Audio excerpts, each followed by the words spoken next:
One. Hi, my name is Jessica Beha, and I'm with Great Rivers Regional System for Addiction Care. I'm the Prevention Education Specialist for Kanawha and Jackson counties, and we are continuing our This Is My Story series. And today we have Cece Brown with us today. I'm sure that many of you know Cece or have spoken to Cece. She and her husband are huge advocates in the community, and so we're honored to have Cece with us today to tell her story. And Cece is a mom. She is going to tell her story of what it was like being a family member of someone with a substance use disorder. And so, Cece, I am going to turn it over to you, and I want to thank you so much for joining us this morning. Thank you so much for asking me. It's an honor to be here with you today, to be able to share our story. And hopefully, one thing that happened to us and we learned will help someone else. Everybody has their own journey, and all of it is different. And so, I want to recognize that ours is not the only way and the only path. I want to start out with Ryan. Ryan died of an overdose, a heroin overdose, in 2014. And he died, in a very public place of a very private issue. At the time, we weren't talking about addiction at all. And after he died, I said to my nephew, I am coming out of the closet about addiction. I'm going to talk about it. It's not going to be quiet anymore. Many people didn't realize what we were dealing with. And I think that was part of the problem. And I have to own up to it and be accountable, is that we weren't talking about it, and Ryan didn't want to talk about it many times. He dealt with addiction for 7 years before we died. He was 27 when we lost him. And I will tell you, those 7 years were what I thought were the hardest years of my life before we lost him. I had no idea.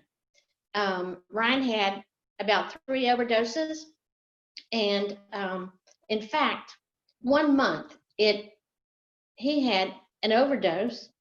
He almost went over the bridge wrecking the car, and then he had cut his arm and almost bled out, in my living room. So all of that happened all at once, and it was really, as a parent, I'm ready to run to the emergency room or call 911 all the time. And I know there are many parents like that right now that are dealing with that. One of the things that really helped us is going to get some help ourselves. Going to Al-Anon or other groups like that. There are others out there now. There's Celebrate Recovery. Back when we were dealing with this, there weren't as many. And I'll never forget one of the things that another parent said to me at a meeting. He said, Ryan had called, it was right after he'd had the overdose. And we had not dealt with this kind of thing before. We were really, we were both very anxious about it, with him calling, thinking, what's next? What's next? Because you're always waiting on the call, always waiting as a parent, and you don't know, and hoping that it's not the call. So we were at the meeting, and this guy says to us, why don't you go have a dessert? Why don't you and your husband go have a dessert? And so I'm thinking, why is he saying this to me? And what I began to realize is that all my focus was on him and not on us. And so it was an imbalanced relationship at that point. And that was a real eye-opener for us, because at the time I thought, this is crazy, to stop and get a dessert. What he was trying to tell me is that you need to take care of yourself, self-care, which is important. And he was trying to say that you can't save someone else. You can't help them. They have to do it themselves. But I did not know it at the time. And that was one of the lessons learned throughout this whole thing, is I didn't know it. Ryan was in and out of programs. He He was on medication-assisted treatment for about a year, did well for a year and a half, and decided to, go off of it. Um, and um, and that was really very difficult as a family member to watch that. To see him doing really well, and then having the great difficulties he had at the time when he died. He was on a wait list for 2 programs, and so that's why, for us, that's why it was so important for us when it happened. In fact, I remember we didn't get the call; we got a visit from 2 detectives that came to the house to tell us. And one of the things that was important to me, and I said, I don't want one more person to die. I don't want one more. Um, and so that's why it was important for us to try to advocate for, recovery treatment programs and recovery housing. For Ryan, he needed something longer than 28 days. He really did, because he'd had shorter term programs and it didn't work as well for him. And so that's why, we went to the Capitol to speak. We went up there to do that because it was so important for us, because we knew that we didn't have to, no one else really had to suffer like that.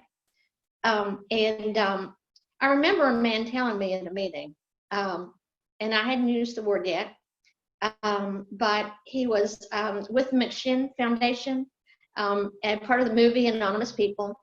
And he said, your son's death was preventable. The P word is what I call it. The word that no one wants to talk about, the P word, is preventable. That there could have been options, and because there weren't options, then we felt like we had to do something about it. Now, with these options, I can't say that would have saved him. I don't know that. But he would have had an option to do that. And that's why we want to speak out. We started, the first Overdose Awareness Day, the West Virginia Overdose Awareness Day tribute. And this was within that first year. I was looking around and seeing in other cities, in other states, in other countries, they did this once a year. And we had an opioid epidemic, and I couldn't understand why we didn't have anything like this here. And so I researched and I thought, I'm just going to do it. And when we had the first one, I was expecting about a dozen people. And we had 300 and some people. And we decided that first year to read the names of each person, because we wanted to make sure that everyone was remembered. We wanted to remember those we lost. We also wanted to show respect to family members, and also friends, because I was also seeing that, friends were losing many, many people, and nobody was talking about it. No one was. And I felt like we needed to show them the respect they deserve too. And that was a whole part of that.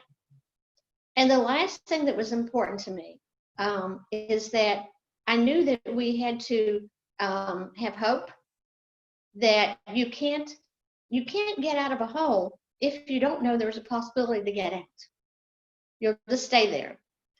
And looking down from my valley, I thought, I think there's a way out. I mean, maybe not for us, maybe not for Ryan, but I think there's a way out, and we need to do that. So the last part of that was, about raising hope. We had a naloxone training under the trees at the Capitol. And I have to tell you that that meant a lot to me, to have the naloxone training. Dr. Brumage was the person that did our first one. And that really meant a lot to me to see that, because knowing that, we've always said, my husband and I both, if it saves one person, if it helps one person, that's the only reason we're doing this. Because that's what's important to us. And if that person were to take that naloxone and save one person, that was important. One of the things there are a couple things that I guess lessons learned that have been important along the way. When we first started this as a parent after this happened, we were just like anyone else who's grieving. And the thing about losing someone to substance loss, it's different. It's not the same because you're dealing with the loss of the person, and then you're dealing with all of the situations that you've gone through before. And it's not treated the same because oftentimes people see it as, well, as that person's fault. If they hadn't been, doing this or that, then maybe they wouldn't have died, which is not true. I mean, that's not true at all. So the most important thing to me is that I felt like it was important to talk about compassion and understanding people where they're at, and also humility. And one of the things a really hard lesson we learned was forgiveness, because the person, he met someone at the mall, and so someone had to give him the drugs. And at first it was very difficult for us. But my older son said to me, Mom, you can either help one you can either deal with one or help 100. And that's what we did. Decided we did an about face after that, because you're dealing with, the grieving process, as well. And so we knew that we wanted to help 100, and we knew we couldn't do that unless we learned ourselves to forgive, which is and of course that sounds really easy, in Sunday school class, they teach you, about that, but it's not easy. And so it's a process. You begin to, we did, to pray about it, to learn to forgive, and to move on with it. And so that's kind of how we dealt with it. Not everyone will do that. Everyone has a different process. The other thing I learned is this: along the way, when you do lose someone to substance loss, it's hard to figure out when you can smile again because you're so sad. And part of that process is learning how to blend joy with sadness, that you're always going to miss that person. You won't be as intensely sad, but you will miss that person. And you can still experience joy and begin to smile again. One of the things that I'll never forget early on in our journey, Joe Biden and I'm not getting political, but he has a lot of experience with bereavement. And he said that for people who's lost someone, it could be, there will come a time, he said, that a smile will come to your face when you remember them. And that takes a while to be able to do that. One of the things that we had to deal with early on is stigma. You don't expect that as a parent, but you do. And we experienced it. I'll not forget when we did our first Overdose Awareness Day tribute. We had someone from a local news outlet came to our home and did an interview. And so that was out on the internet. And I began to see stigma, some pretty harsh things, but it was stigma with parents. And I remember one thing that someone said, was only a mother can love a heroin addict, which I thought, that's really is pretty strong. And so then I thought, of course. So I braced it, because that is exactly the way we should look at it. It's not that we should be treated negatively. It was a learning experience for me, because I felt like that was something that people were doing, and I wanted to make sure that I was talking about it, in a positive way.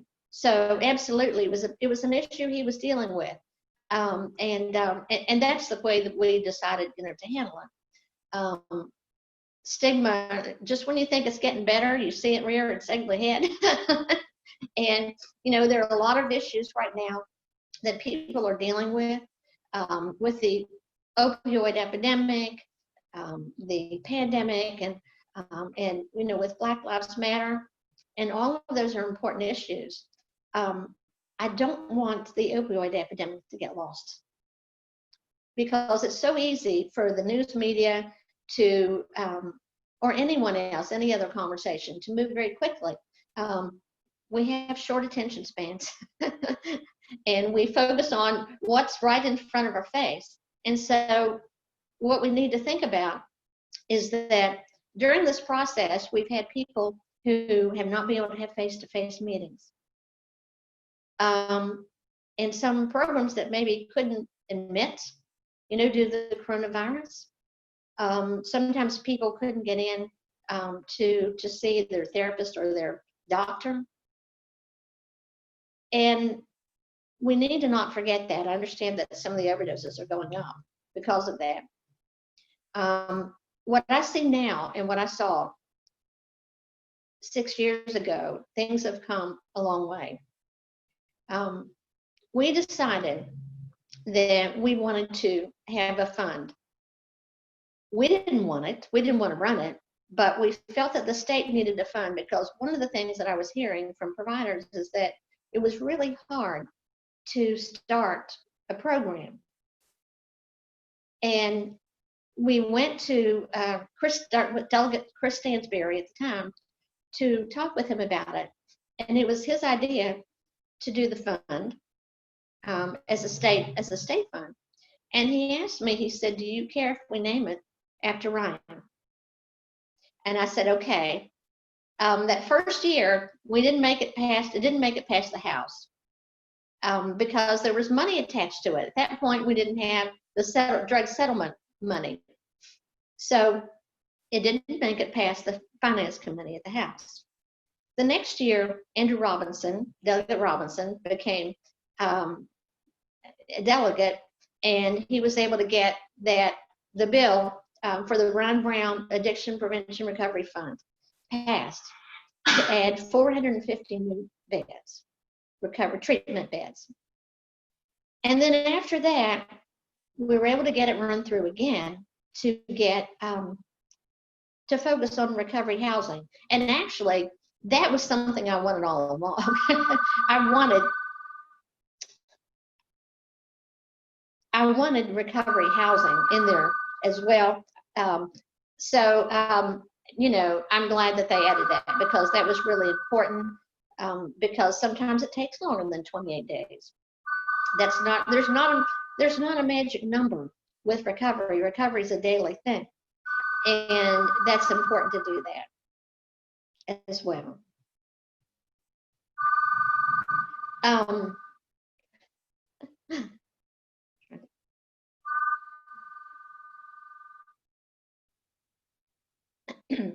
One of the things that I want to make sure that people that watch this, particularly if you're in recovery and you're struggling right now, I want you to know that you're worthy, you matter, that you're important, and that there are people here in the recovery community, like me and many, many others, that care about you.